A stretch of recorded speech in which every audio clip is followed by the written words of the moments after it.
అయిపోయిందని అడుగుతున్నారు. మీ కూటమి ప్రభుత్వం ఎందుకు కులాల మధ్య, మతాల మధ్య, సాంప్రదాయాల మధ్య గొడవలు పెట్టాలని చూస్తుందని అడుగుతున్నాను. ఎన్నో బుల్డోజర్లు వేసుకొని ఆ టెంపుల్ని పడగొట్టడానికి వెళ్ళినప్పుడు హైకోర్టులో అత్యవసర పిటిషన్ దాఖలు చేయడం జరిగింది. అత్యవసరమైన పిటిషన్లో ఆనరబుల్ హైకోర్టు వారు విన్నారు.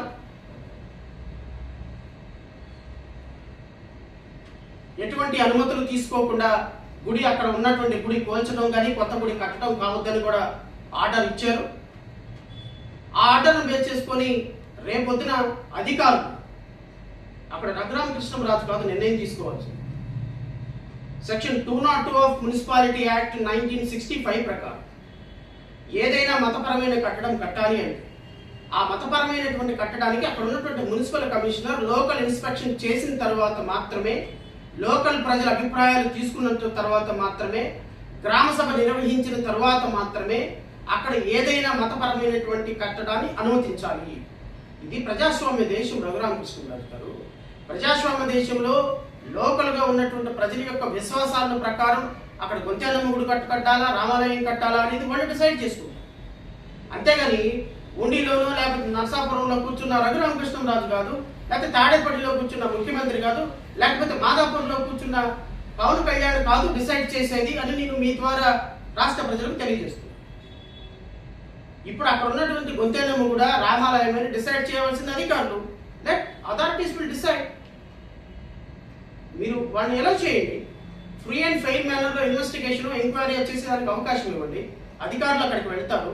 అది గొంతెనమ్మ గుడి అయితే గొంతెనమ్మ గుడి అంటారు, లేకపోతే మీరు చెప్తున్నట్టుగా రామాలయం అయితే రామాలయం అంటారు. అధికారులు will decide, authorities will decide.